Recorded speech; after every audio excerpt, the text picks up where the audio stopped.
Hola, buenas, ¿cómo están? ¿Todo bien? Bueno, mi nombre es Tomás, soy ayudante de cátedra en la Comisión 1, estoy con Noé y hoy con Silvina preparamos la clase de vitaminas liposolubles. Es una clase que queríamos actualizar porque hay muchos conceptos nuevos que fueron saliendo con nueva literatura, nueva bibliografía, así que bueno, decidimos grabarla nuevamente la clase para tener una información mucho más completa. Hoy, como dije, bueno, vamos a comenzar con lo que son vitaminas liposolubles. Vitaminas liposolubles hablamos de vitamina A, D, E y K, ¿sí?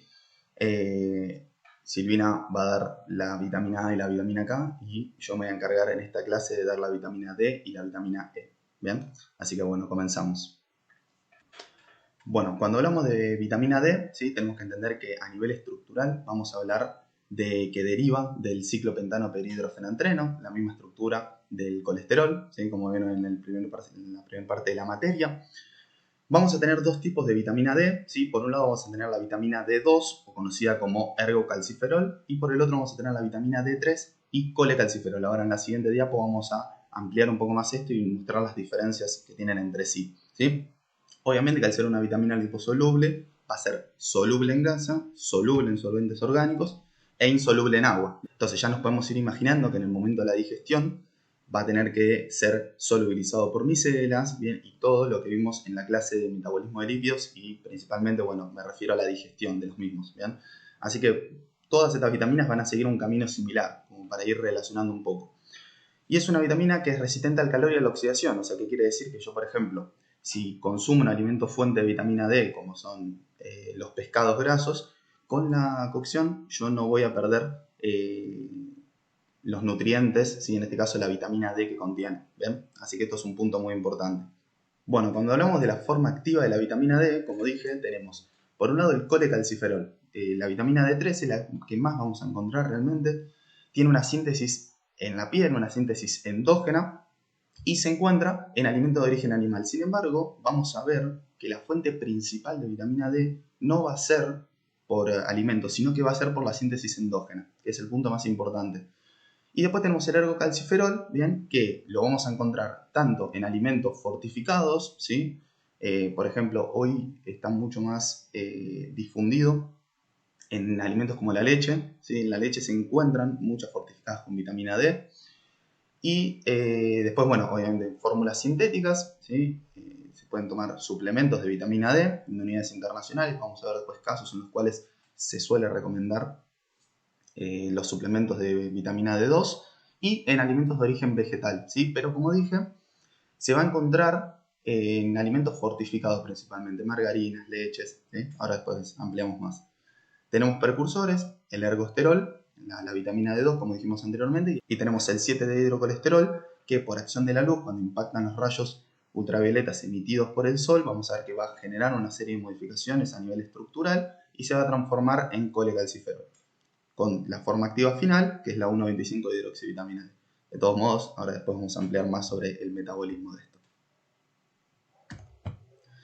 Bueno, pasando un poco a las funciones principales, ¿bien? Entender que la vitamina D es una hormona esteroidea, ¿bien? ¿Cuál va a ser la función principal que va a tener? Es mantener concentraciones tanto de calcio como de fósforo en sangre, en plasma, en límites normales. ¿Por qué? Porque nosotros, por ejemplo, podemos interpretar que una de las funciones que tiene el calcio es funcionar como en la contracción muscular. Entonces, lo que va a hacer la vitamina D justamente es regular estas concentraciones, que esté la cantidad de calcio y fósforo necesario para que puedan cumplir las funciones esenciales en cada tejido. ¿Bien? Va a buscar mantener estas concentraciones tanto en plasma, en el hueso, en el intestino y en el riñón. ¿Sí? Nosotros sabemos que en el hueso el calcio es un depósito. ¿Bien? Después, nosotros lo que necesitamos es que ese calcio salga a la sangre también, que haya una cierta concentración para que actúe en la contracción muscular, como dije anteriormente. Entonces, en el hueso, ¿sí? Si por ejemplo nosotros tenemos una baja ingesta de calcio, lo que va a ocurrir es que la vitamina D, en conjunto con la PTH, que es hipercalcemiante, va a aumentar la resorción ósea, o sea, va a inducir los osteoclastos, se van a encargar de romper hueso y de esa manera que salga la materia prima, que es el calcio, hacia la sangre, ¿bien? O sea que la vitamina D en este caso lo que va a hacer es aumentarnos los niveles de calcio sanguíneos, bien, en caso de que haya una deficiencia a nivel plasmático. Después tenemos en el intestino, ¿sí? En donde la 1,25 hidroxivitamina D3, que es la forma activa, el calcitriol, lo que hace es aumentar la absorción tanto de calcio como de vitamina D a nivel intestinal, ¿sí? O sea, con la digestión de los alimentos. Lo que hace, como dice acá, es generar una apertura en los canales de calcio. Entonces eso aumenta la absorción de la misma. Es algo importante considerar esto porque no solamente se va a buscar la suplementación, bien en caso de que haya una hipovitaminosis, sino que solamente el organismo va a aumentar la absorción de la misma, algo similar como ocurre con el hierro, ¿bien? Y después a nivel renal, ¿sí? El calcitriol activa la reabsorción de calcio y fósforo. Esto es muy importante, ¿sí? Después en materias más adelante, como fisiopatología, vamos a ver cómo influye bien esta reabsorción de calcio y fósforo, qué te puede llegar a generar, bien que el riñón esté trabajando de más, pero bueno, es algo que excede ya a esta clase. Bien, esos son los 3 puntos básicos, bien, que más se conocen de la vitamina D realmente, de las funciones que tiene. Y bueno, otra de las funciones principales que tiene, ¿sí? Que es un poco más reciente, ¿sí? Saliendo un poco de las clásicas, es la inmunidad, ¿sí? O sea, hoy se sabe, ¿sí? Que la vitamina D tiene una relación directa con la inmunidad, ya que regula las células inmunológicas, o sea, tanto linfocitos, monocitos, neutrófilos, regula la síntesis de los mismos, ¿bien? Y por lo cual, obviamente, que va a estar relacionado con la protección ante infecciones, enfermedades autoinmunes. Entonces es algo muy importante, ya que lo que se sabe es que la vitamina D, una de las funciones que tiene es reducir las citoquinas proinflamatorias, ¿bien? Que son marcadores que después van a generar la activación del sistema fagocítico mononuclear y la degradación del patógeno en este caso. Entonces, al reducir estas citoquinas proinflamatorias, vos no generás la activación del sistema inmune. Entonces, eso hace que no tenga que reaccionar contra ningún anticuerpo, que es algo que, bueno, lo van a ver más adelante, pero que pasa en las enfermedades autoinmunes. Y también se sabe que fortalece la barrera mucosa, tanto del tracto gastrointestinal como del tracto respiratorio. Bueno, cuando hablamos de la absorción de la vitamina D, tenemos que tener en cuenta que un 80% se va a absorber en el yeyuno, recordemos, duodeno, yeyuno e ilion, y va a estar estimulado por grasas y sales biliares. Lógicamente, si estamos hablando del metabolismo y la digestión de los lípidos, la manera de digestión, al ser hidrofóbicos, va a ser con la formación de micelas, ¿sí? Para solubilizarlos. Es muy importante, en este caso, comprender bien el metabolismo del kilomicrón, porque es gracias a este que va a poder ser absorbido. Ingresa por difusión simple y es en los enterocitos donde se incorpora con los kilomicrones y se envía hacia vía linfática después. Recordemos el kilomicrón, ¿sí? Tenemos el kilomicrón naciente inicialmente, que va a contener la ApoB48, va a chocar con un HDL, ¿sí? Y se va a producir un intercambio de apoproteínas, vamos a tener la ApoA y, vamos a tener la ApoC2, que va a ser un activador directo de la lipoproteína lipasa, que después los tejidos periféricos lo que van a hacer es degradar y tomar parte de los triacilglicéridos. Y después vamos a tener también la ApoE, que por ejemplo sirve como función de nexo ligando con el hígado para que pueda ser reconocida por el mismo e ingresada. Vamos a tener el transporte también, ¿sí? Que los kilomicrones pasan a la circulación, ¿sí? En donde el colecalciferol se transfiere a una proteína fijadora de vitamina D, ¿sí? Esta vitamina D3, ¿sí? El colecalciferol, formado en la piel, se une a la DBP y son captadas por el hígado. Un poco lo que dijimos anteriormente, ¿sí? Con esta ApoE que le dio el kilomicrón, que es muy importante, ¿sí? Y después ya a nivel metabólico tenemos que entender que tenemos tanto la producción y disponibilidad dependen de la exposición a la luz solar. Vamos a ver que la mayor parte de cantidad de vitamina D que vamos a tener es por esta vía, no va a ser por la vía digestiva. Se va a acumular a nivel hepático y va a sufrir una serie de modificaciones que ahora las vamos a ver en el carbono 25 y en el carbono 1 para que pueda ser activado. Y finalmente se va a excretar en bilis, S y un poco por la orina, pero es baja. Bueno, tenemos esta diapo en donde estamos hablando ya un poco de lo que es el metabolismo completo, la síntesis endógena de vitamina D. Está esta imagen que es más gráfica, yo prefiero ahora explicarlo con otra, pero obviamente la pueden utilizar también como soporte. En este caso, ¿sí? Nosotros tenemos que entender que tenemos una provitamina que es el 7-dehidrocolesterol. Y por una serie de modificaciones estructurales vamos a transformarlo en colecalciferol, ¿sí? ¿Qué es lo que va a generar estos cambios conformacionales? Bueno, vamos a tener la acción del sol, el cual va a emitir rayos UV. Estos rayos UV van a impactar sobre la piel directamente y van a generar este cambio en la estructura, ¿sí? Del 7-dehidrocolesterol. Van a abrir este anillo, ¿sí? Fíjense acá la estructura, cómo cambia, y eso produce el colecalciferol. Pero todavía no está activa, ¿sí?, el calcitriol, que es lo que nosotros necesitamos. Va a sufrir dos modificaciones. En primera instancia, va a viajar hacia el hígado, como comentamos anteriormente, y va a sufrir una hidroxilación en el carbono 25. ¿Sí? ¿Por qué enzima? Por la 25-hidroxilasa que se encuentra en el hígado.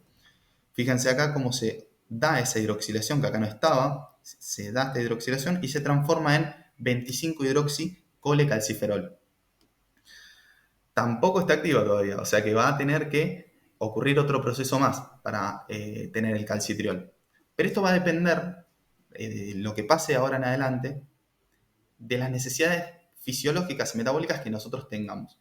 Si yo tengo bajos niveles de vitamina D, ¿sí?, lo que va a hacer mi organismo es, va a ir hacia el riñón y va a sufrir una hidroxilación en el carbono 1 por la alfa-1 hidroxilasa, ¿sí? ¿Y qué es lo que va a hacer esto? ¿Sí? Como se ve acá en la imagen, ingresa un oxidrino en el carbono 1 y esto genera la activación de la vitamina D, más conocida como 1,25-dihidroxicolecalciferol. ¿Por qué esta nomenclatura? Porque tenemos una hidroxilación en el carbono 1, en primera instancia, y en el carbono 25. Entonces, bueno, de acá viene el nombre. O también que se la conoce como calcitriol, que es la forma activa de la vitamina D. Esta forma activa, ¿sí?, va a regular tanto una hormona hipercalcemiante como es la PTH, ¿sí?, la va a estimular, y por otro lado la va a inhibir a una hipocalcemiante, así que va a disminuir los niveles de calcio, como es la calcitonina, ¿sí? Ahora, si nosotros tenemos altos niveles de vitamina D, que no suele ser lo habitual en la población, después vamos a ver a nivel epidemiológico cómo es un nutriente crítico, la vitamina D, va a inducir otra enzima que es la 24-hidroxilasa, ¿sí?, que también se encuentra en el riñón, pero va a conformar una estructura que se llama 24-25-dihidroxicolecalciferol, que es un metabolito inactivo de la vitamina D, ¿sí?, por lo cual no va a tener esta función de ser hipercalcemiante o hipocalcemiante. No va a ser inducida. Y directamente se va a excretar, ¿sí?, como dijimos, por heces, por vía biliar, perdón, se va a excretar por heces, por vía biliar. Entonces, ¿qué es lo que tenemos que entender? Sí, que tanto la alfa-1 hidroxilasa como la 24 hidroxilasa son enzimas regulables, que dependiendo de las necesidades fisiológicas va a estar una más activa o la otra. Y que lógicamente, si una está aumentando la absorción o la disponibilidad de vitamina D, la otra no va a estar actuando porque va a ser lo contrario, ¿sí? Y viceversa. Esto es lo que dice acá abajo. Así que bueno, espero que haya quedado claro. Después hablar un poco, ¿sí?, de estas hormonas hipercalcemiantes que estuvimos hablando, ¿sí? ¿Cómo va a funcionar? Este cuadro lo saqué de Fisio, cuando la hice, la verdad que está muy bueno, así que bueno, ya tiene el cuadro hecho para la clase. Vamos a tener el efecto de la PTH. La PTH, o hormona paratiroidea, es una hormona hipercalcemiante. ¿Qué quiere decir? Que cuando nosotros tengamos unos bajos niveles de calcio a nivel plasmático, a nivel sanguíneo, se va a estimular la PTH. ¿Qué es lo que va a hacer? ¿Sí? Es una hormona hipercalcemiante e hipofosfatemiante. ¿Qué quiere decir? Que va a aumentar los niveles de calcio y va a disminuir los niveles de fosfato. ¿Cómo hace esto? Bueno, a nivel renal, lo que va a hacer es disminuir la reabsorción de fósforo y por otro lado va a aumentar la reabsorción de calcio. Entonces, si yo aumento la reabsorción de calcio, ¿sí?, también estimulo y aumenta la formación de 1,25-dihidroxivitamina D3. Lógicamente que si yo estoy disminuyendo la absorción a nivel renal de fósforo en los túbulos contorneados proximales, va a aumentar la excreción por vía urinaria, porque si yo no lo reabsorbo, lo termino excretando. ¿Bien? Entonces eso genera una disminución del fosfato plasmático, de los fosfatos a nivel sanguíneo. Y por otro lado, si yo tengo un aumento en la reabsorción de calcio, voy a disminuir la urinaria porque yo no quiero que ese calcio que yo estoy reabsorbiendo se vaya, ¿bien? Entonces va a generar un aumento en el calcio a nivel plasmático.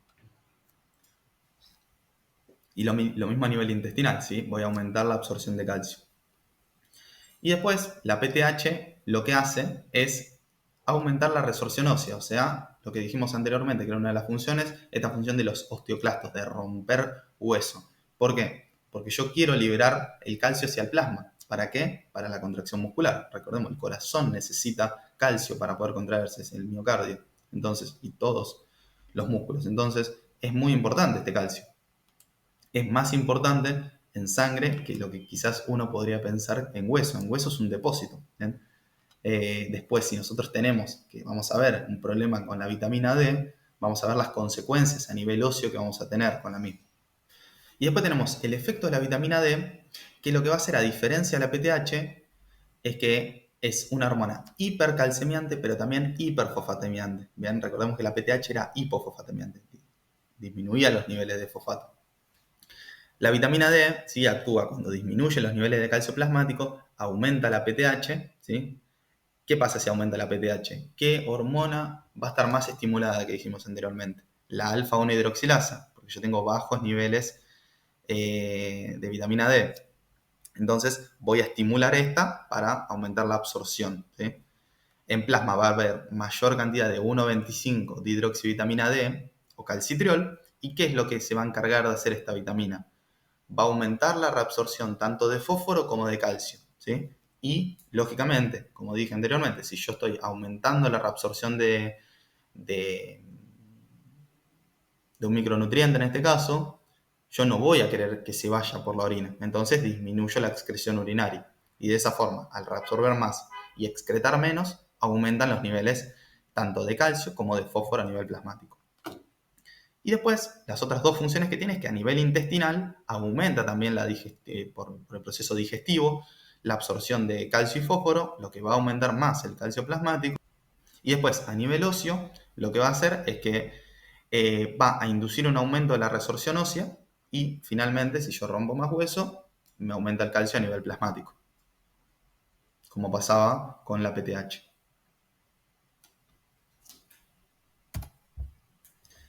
Bueno, acá es la misma imagen, ¿sí? Les tiene que quedar claro las dos modificaciones que tiene la vitamina D. Por un lado, la 25-hidroxilasa, que va a generar la hidroxilación en el carbono 25, y la alfa-1 hidroxilasa, que va a generar la hidroxilación en el carbono 1. Y ahí va a formar la 1,25 de hidroxivitamina D, que es la forma activa de la vitamina D. Ahora, si yo tengo ya ciertos niveles de vitamina D, en vez de estimular la alfa-1 hidroxilasa, voy a inducir la 24 hidroxilasa y voy a generar este metabolito inactivo de la vitamina D que se va a terminar excretando. Bueno, ahora pasando un poco con los alimentos fuentes, ¿sí? Sabemos que de todos modos no es la fuente principal. Vamos a tener de origen animal, ¿sí?, el hígado, pescados, ¿sí?, pescados grasos, ¿sí?, como el arenque, el salmón, sardinas, atún, huevo, pollo, cerdo y leche fortificada. Dando muchísimo más ya la incorporación de vitamina D a los alimentos, porque también es un problema a nivel mundial. Vamos a ver epidemiológicamente cómo la mayoría de los países del mundo tienen déficit de vitamina D. Y de origen vegetal, la margarina fortificada, ¿sí?, lo que dijimos. ¿Por qué? Nosotros tenemos que entender que la vitamina D principalmente es por síntesis endógena, ¿sí?, por la piel. Entonces, ¿qué pensamos nosotros? Un pescado, un pollo, un cerdo, dependiendo de la exposición solar que tenga durante la vida, fíjense en el detalle, ¿sí? Si, por ejemplo, este cerdo fue criado al aire libre, va a contener muchísima más cantidad de vitamina D. ¿Por qué? Porque obviamente tuvo más síntesis endógena por este proceso que vimos anteriormente. Ahora, si fue criado en un feedlot, en un corral en donde tuvo baja exposición solar, probablemente tenga bajos niveles. Y esto está un poco relacionado también con que vos podés tranquilamente consumir estos alimentos fuentes y tener una deficiencia de vitamina D, porque no es el punto principal de la alimentación. Acá les traje un estudio que me pareció muy interesante, en donde habla un poco de lo que es los niveles de vitamina D. Lo que se ha visto, ¿sí?, básicamente, no voy a explicar todo el estudio, pero que los veganos suelen tener mayores niveles de deficiencia que los omnívoros, ¿sí? Esto es relativo, ¿no? Porque uno tiene que tener en cuenta que la mayor producción es por vía endógena, por lo cual si vamos a ver que con una exposición solar correcta, difícilmente tengamos esta deficiencia. Pero se ha visto que el déficit en los veganos es de un 40% contra un 14% en los omnívoros. Es una diferencia radical, es una diferencia importante, pero tener en cuenta eso, de que no quiere decir que si sos vegano vas a tener deficiencia de vitamina D y que si sos omnívoro vas a tener buenos niveles de vitamina D, no es así. Cuando hablamos de la deficiencia de vitamina D, tenemos que entender que a nivel epidemiológico, de un 40 a un 50% de la población mundial tiene déficit, ¿sí? Y fíjense por qué, por la baja exposición solar. Es una vitamina a la cual yo necesito entre 15 y 20 minutos por día sin un protector solar. Entonces es muy fácil de cubrir y sin embargo tenemos tanta deficiencia, ¿sí? Es increíble. ¿Cuáles son las consecuencias que produce la deficiencia de vitamina D? Bueno, principalmente en los niños, un síndrome que se llama raquitismo, ¿sí? Fíjense acá la diferencia en lo que hay en un hueso, ¿sí? Vamos a tener un hueso que es un hueso normal, y fíjense, un hueso con raquitismo va a tender a ser muchísimo más débil, ¿sí? Fíjense cómo se arquea, ahora después vamos a ver cómo cambia a nivel estructural en un niño. Y esto lo que va a generar es mayor posibilidades de fracturas. ¿Por qué? Si nosotros pensamos en el metabolismo que vimos anteriormente, si yo tengo bajos niveles de vitamina D, ¿qué es lo que me va a pasar? Voy a inducir la PTH. ¿Y la PTH qué es lo que hacía a nivel óseo? Inducía resorción ósea. Saco el hueso de... Saco el hueso. Se acercó bastante. Inducía resorción ósea. Entonces, ¿qué hago? Saco el calcio del hueso, que era el depósito, entonces ese hueso cada vez tiene menos calcio, menos calcio, menos calcio, y lo que va haciendo es que tenga mayores posibilidades de fracturarse, ¿sí? Fracturas espontáneas, como le pasa a los adultos mayores, que quizás se caen y se parten la cadera, bueno, algo así, ¿sí? Podría pasar, pero en niños. Por otro lado tenemos la osteomalacia, que es una enfermedad muy parecida, pero en adultos. Afecta a los huesos blandos, genera una desmineralización ósea, esto que les estoy contando, que predispone a mayor tendencia a fracturas espontáneas. Por otro lado, también la deficiencia de vitamina D no solo está relacionada a nivel óseo, sino que se empezó a asociar con cáncer de próstata, mama y de colon, ¿sí? También hay otras investigaciones en donde podría ser protector con la prediabetes, podría involucrarse con la fuerza muscular. Acá tenemos el raquitismo en los niños. Cuando hablábamos de raquitismo, decíamos que se iban a formar huesos blandos que se iban a arquear. Fíjense cómo las piernas están mucho más deformes, ¿sí? Se forman huesos anchos. Las articulaciones van a estar engrosadas como compensación, ¿sí? Los talones engrosados. Cómo va a haber una desproporción, fíjense la frente cómo está mucho más ampliada. Bueno, y después tenemos esta imagen a nivel epidemiológico de cómo es la deficiencia a nivel mundial. Dato curioso, ¿no? O sea, si nosotros nos ponemos a pensar qué países no deberían tener tanta deficiencia de vitamina D, ¿sí? Tenemos el caso de África, por ejemplo. África no tiene tanta deficiencia de vitamina D. ¿Por qué? Porque la vitamina D va a estar asociada con la exposición solar, ¿sí? Con la protección que utilicemos, ¿sí? Si usamos protector solar vamos a disminuir la síntesis endógena. Después vamos a tener también el color de la piel, va a depender, si personas de tez morena suelen tener mayores niveles de vitamina D, así que es muy importante. Entonces, por ejemplo en África, que es un sitio en el cual hay una mayor temperatura, ¿sí? A nivel global, va a haber menos deficiencia de vitamina D. Ahora, si nos vamos al norte de Europa, países como Islandia, Finlandia, que son sitios mucho más fríos, fíjense la deficiencia de vitamina D del 57 al 64%, es mucho más alta. Sin embargo, yo estuve leyendo también que más allá de esto, en países como Islandia tienen una alimentación muy alta en pescados grasos, ¿sí? Salmón, arenque, atún. Entonces esto lo que va a hacer es que quizás puedan equilibrar un poco esa deficiencia que tengan endógena, ¿sí? De que no puedan por la piel, porque lógicamente son sitios que hace muchísimo más frío, entonces tienen menos expuesta la piel al sol, a la acción directa del sol. En Sudamérica, fíjense, del 20 al 60%, también dependiendo un poco del sitio, pero bueno, a nivel mundial hay deficiencia de vitamina D y esto es algo muy importante a tener en cuenta. Es una exposición corta diaria, son 15 a 20 minutos y ya controlamos esta deficiencia. Y después cuando hablamos de la toxicidad, ¿sí? Ya lo contrario a la deficiencia, es por un exceso de vitamina, es importante aclarar que nunca se va a dar ni por los alimentos ni por el sol, sino que se va a dar por los suplementos. Si yo consumo por ejemplo, vamos a dar un caso en donde se suplementa. En el sur de nuestro país, de Argentina, en épocas de invierno, lógicamente hace muchísimo frío, entonces la gente está muy abrigada. Suele pasar de que los niveles de vitamina D desciendan, ¿sí? Porque hay menos piel expuesta para sintetizar endógenamente. Entonces, lo que se hacen es que se dan suplementos para esos meses. Ahora, uno lo que tiene que tener en cuenta es las dosis que das, ¿sí? Y eso puede generar una toxicidad.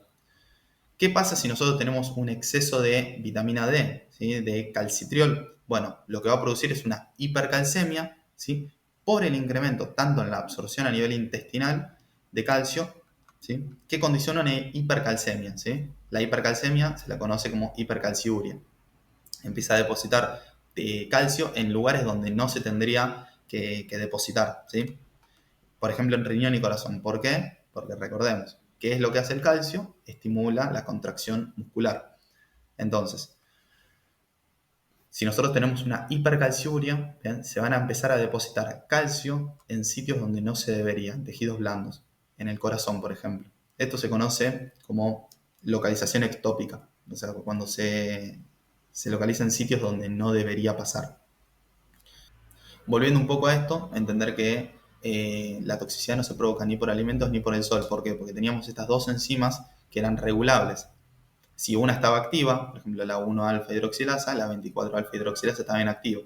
La 1-alfa, recordemos, en el riñón generaba la forma activa de la vitamina D, ¿sí? Y aumentaba, estimulaba la PTH e inhibía la calcitonina, que era hipocalcemiante. Y la 24-alfa hidroxilasa inducía ese metabolito inactivo de la vitamina D, entonces se terminaba excretando. Y después, bueno, acá les traje dos estudios sobre la vitamina D que me parecieron muy interesantes.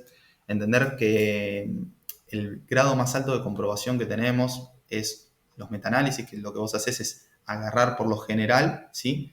Agarrar estudios de cohortes o ensayos controlados aleatorizados, en donde agarro dos grupos, ¿sí? Uno, le doy el suplemento de vitamina D, por ejemplo, y el otro no se lo doy, ¿bien? Y ahí veo las diferencias entre sí. Es uno de los grados más altos, pero el metaanálisis lo que hace es agarrar una cierta cantidad de este tipo de estudios, ¿bien? Y generar una conclusión. Entonces, es muchos de estos tipos de estudios con alta evidencia científica en uno mismo. Entonces, es el máximo grado que tenemos hoy por hoy de evidencia, el que habla de los efectos de la vitamina D sobre la fuerza del músculo esquelético, la masa muscular y la potencia muscular. Es una revisión sistemática, un metaanálisis, ¿sí? En donde, bueno, se lo paso a leer. El objetivo de este metaanálisis fue evaluar el efecto de la suplementación con vitamina D sobre la función muscular. Los resultados, agrupados de los 29 ensayos controlados aleatorios, o sea, 29 estudios se analizaron para conformar este metaanálisis, han demostrado un efecto significativo, pequeño pero positivo, de la suplementación con vitamina D sobre la fuerza muscular. Los efectos positivos sobre la fuerza muscular se observan especialmente en los músculos de las extremidades inferiores, ¿ven? Aunque para la salud ósea la vitamina D parece más eficiente cuando se combina con calcio, ¿sí?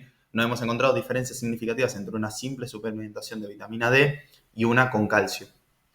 En cuanto al subgrupo de edad, sugerimos un posible mejor efecto en sujetos de 65 años o más, en donde suele haber mayores niveles de deficiencia, tanto de vitamina D como de calcio, bien, por eso se relaciona. Además, el efecto sobre la fuerza muscular también parece más importante en las personas frágiles en comparación con las personas que viven en la comunidad. Estos resultados podrían ser un incentivo para realizar estudios intervencionistas con vitamina D en el campo de enfermedades musculoesqueléticas de las personas mayores como la sarcopenia, ¿sí? O sea, que básicamente acá lo que yo les quería mostrar es cómo la vitamina D está aumentando también sus funciones, más allá de las que se saben clásicas, teniendo ya injerencia también en la inmunidad, cómo mejora la fuerza muscular en miembros inferiores, lo importante que es para sujetos de mayor edad, ¿sí? Para personas adultas. Y bueno, era este el objetivo, ¿sí? Y después el segundo estudio, ¿sí? Habla de lo que les había comentado anteriormente, de la prevención del cáncer en adultos, ¿sí? Se empezó a hablar, ¿sí? De que podría tener un efecto potencialmente importante para prevenir el desarrollo de tumores, ¿sí? Tumores de mama, colon, próstata y ovario. Sin embargo, fíjense qué importante, la evidencia actualmente disponible sobre el tema es contradictoria y no concluyente, ¿bien? Como que todavía no es claro este efecto, ¿bien? En esta revisión sistemática, los pacientes que tomaban suplementos de vitamina D en sus diversas formas, colecalciferol, ergocalciferol o calcitriol, independientemente de la dosis, la duración y la vía de administración, se compararon con placebo. Adultos sanos sin intervención o adultos con una enfermedad en fase estable, no relacionada con el metabolismo de la vitamina D. O sea, lo que se daba es, una persona se le daba vitamina D y a la otra no. ¿Bien? El placebo no tiene efecto. Los resultados mostraron que actualmente no hay evidencia firme de que la suplementación con vitamina D aumenta o disminuye el riesgo de aparición de cáncer, principalmente en mujeres mayores que viven en la comunidad, aunque en riesgo de errores de tipo 1, debido a muestras pequeñas y abandono significativo de los participantes durante los ensayos, la administración de colecalciferol suplementario dio lugar a una disminución del 12% en la mortalidad por cáncer, ¿sí? Mientras que la administración de vitamina D suplementaria disminuyó la mortalidad por todas las causas en un 7%. ¿Bien? O sea, ¿qué plantea acá? Que no son resultados muy significativos y que además, que son cosas que suelen pasar en estudios quizás a más largo plazo como este, de que empezás a perder el contacto con la gente, entonces la evidencia que fuiste recopilando sí, ya queda nula porque no sabes el resultado final. ¿Bien? Se dice que la administración combinada de suplementos con colecalciferol y calcio indujo una mayor incidencia de nefrolitiasis, bien que es una enfermedad a nivel renal, ¿sí? Son depósitos duros hechos de minerales y sales que se forman dentro de los riñones, lo que se conoce como cálculos renales. La dieta, el exceso de peso corporal, algunas afecciones médicas y ciertos suplementos y medicamentos se encuentran entre las muchas causas de cálculos renales. Esto, bueno, principalmente está relacionado con el exceso de calcio. Lo van a ver después en fisiopato, que va a estar obviamente directamente proporcional a que va a haber mayor cantidad de vitamina D, entonces este puede generar toxicidad, hipercalciuria, lo que vimos en la diapo anterior, ¿sí? Entonces por eso está relacionado. Pero bueno, no hay evidencia todavía firme bien de esto, por lo cual es algo también a tener en cuenta. Bueno, seguimos con la vitamina E, bien, después de haber visto ya la vitamina D, pasamos con la vitamina E, en donde tenemos que entender que tenemos una estructura, bien, que la principal que vamos a tener son los tocoferoles y también los tocotrienoles, ¿sí? Ambos derivan del tocol. Cuando hablamos a nivel estructural, vemos que tenemos un anillo cromano, ¿sí? En el oxidrilo, con un oxidrilo en el carbono 6, bien. Vamos a tener un grupo metilo acá en el carbono 2, ¿sí? Una cadena lateral de 15 carbonos. Lo que se diferencia principalmente del tocoferol y el tocotrienol es el número y la posición de los metilos, ¿bien? La saturación y la actividad biológica que tienen los mismos, ¿bien? Pero después a nivel funcional vamos a ver que es similar. ¿Qué vamos a ver, sí? Como forma activa, vamos a tener que en los alimentos, ¿sí? Los que nosotros vamos a consumir, vamos a ver después los alimentos fuentes, el principal que vamos a encontrar es el alfa-tocoferol. Después los otros están de forma sintética, o sea, en forma de suplementación. Así que el que nos vamos a centrar es en este tocoferol, ¿bien? Entender, ahora después cuando veamos su funcionamiento vamos a ver que es termolábil, ¿sí? Se oxida fácilmente con las temperaturas, ¿bien? Bueno, acá les voy a mostrar, ¿sí? Una imagen que saqué de bromato, que es básicamente la oxidación de los lípidos. No es importante que se lo sepan, lógicamente, porque no va esto a la materia, pero está bueno que comprendan qué es lo que pasa y cómo es que actúa esta vitamina, ¿sí? Porque si uno ve los nombres, quizás por tema de memoria te lo terminás aprendiendo, pero no terminás comprendiendo cómo es que funciona realmente la vitamina E y este tocoferol, que es importante. ¿Qué tenemos que entender? Que la función principal de la vitamina E va a ser que tiene actividad antioxidante, ¿sí? Lo que va a hacer va a reaccionar contra los radicales libres, ¿sí? Los radicales libres son eh, estructuras, ¿sí? Son moléculas, átomos que perdieron un electrón, ¿sí? Entonces fíjense acá, nosotros tenemos un átomo.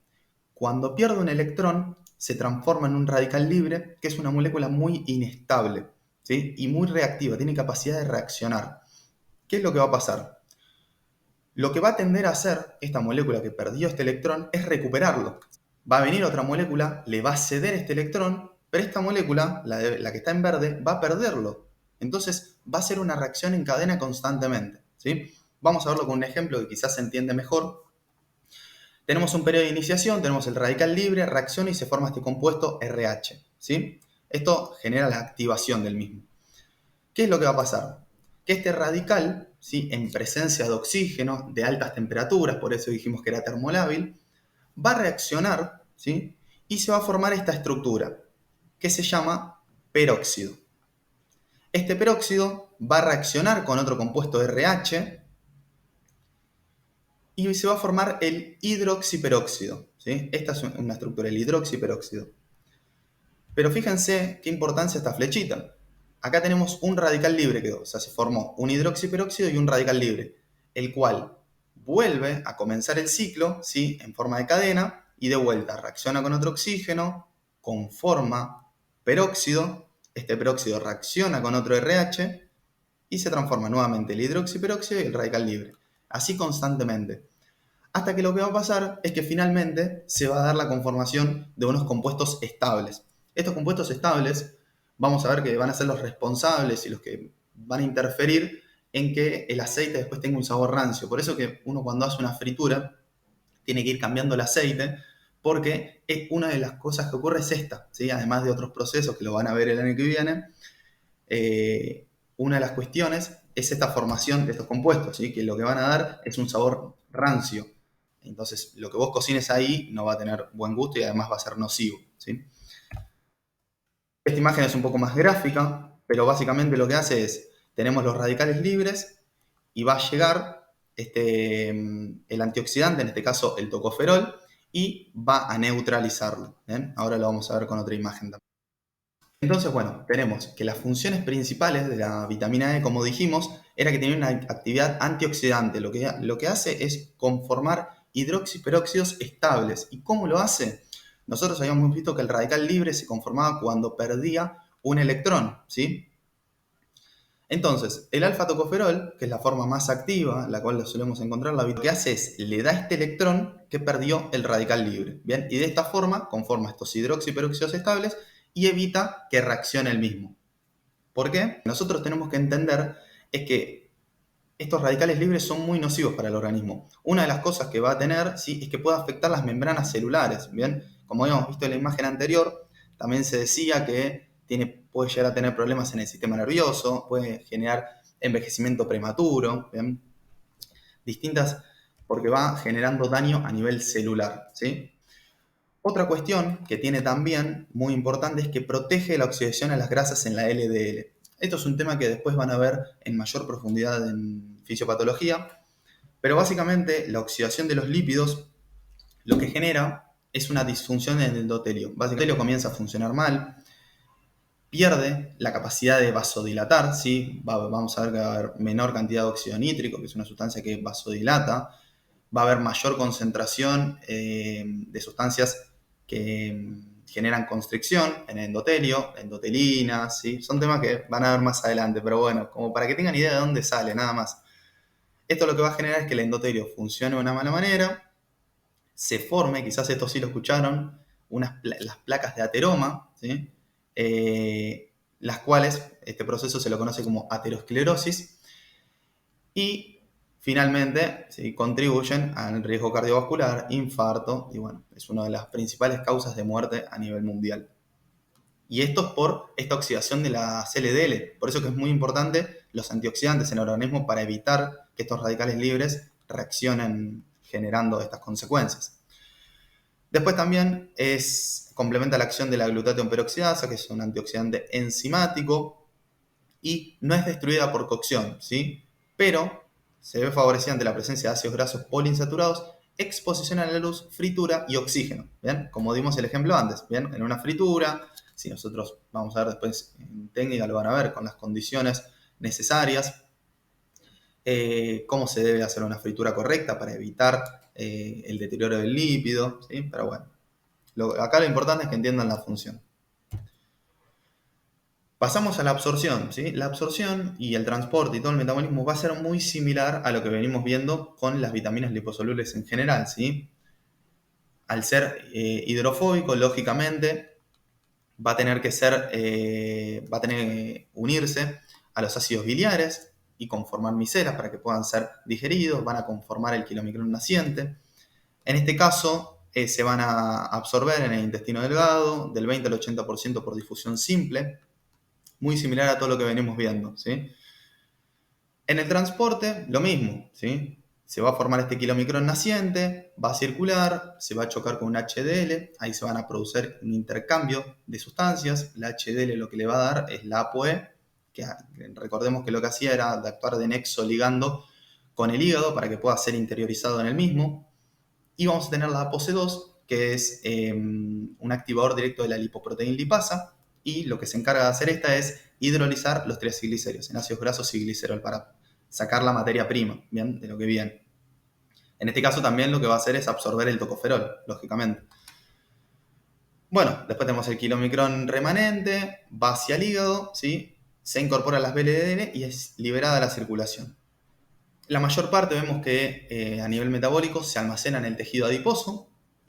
Tenemos la fibra y los fitosteroles que disminuyen su biodisponibilidad, esto es importante. Ahora vamos a ver los alimentos que se encuentran, que vamos a ver que no hay, es muy bajo el contenido de fibra y fitosteroles que tienen esos alimentos. Y en el hígado, el alfa-tocoferol se oxida y produce la epoxi-alfa-tocoferol quinonas, ¿bien? Que es el metabolito inactivo, el cual después se va a conjugar con ácido glucurónico y se elimina por bilis o orina. Básicamente, ¿sí? El metabolito inactivo, cuando ya cumplió su función, se elimina por la bilis y la orina. Eso es lo más importante que tienen que entender. Bien, y acá tenemos un resumen, bien, de un poco lo que vine diciendo, nada más que lo tenemos de manera gráfica, por si les sirve más para ir relacionándolo. Bueno, pasando a los alimentos fuentes, vamos a ver que los alimentos en los cuales los vamos a encontrar van a ser en aceites vegetales, ¿sí?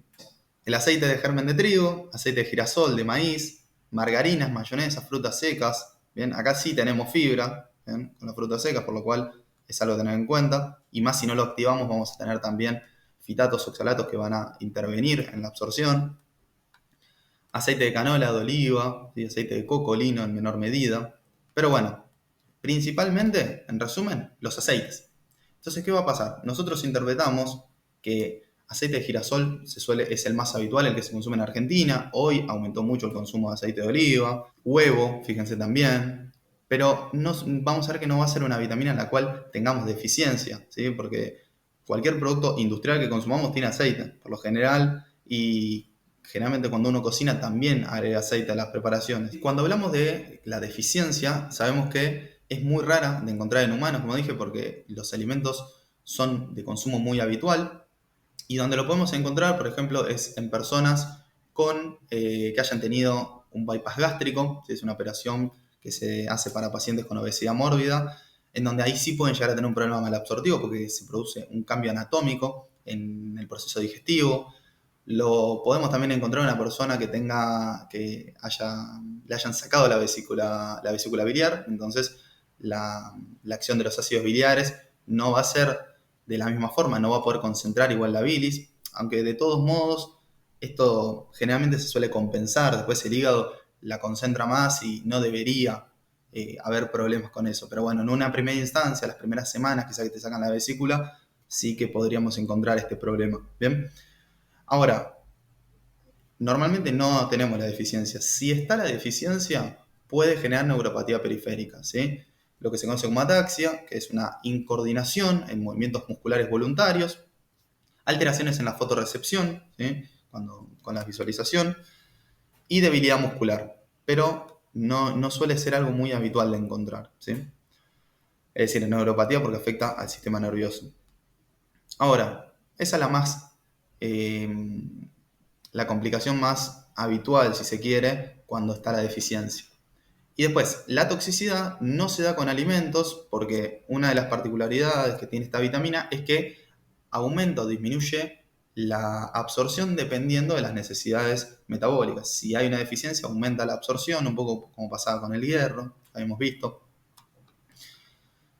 Y la toxicidad, que se da obviamente con suplementos y no se da con alimentos, puede generar alteraciones hemorrágicas, siempre en prematuros con suplementos de alfa-tocoferol y en adultos con terapia anticoagulante. Pero tampoco suele ser muy habitual.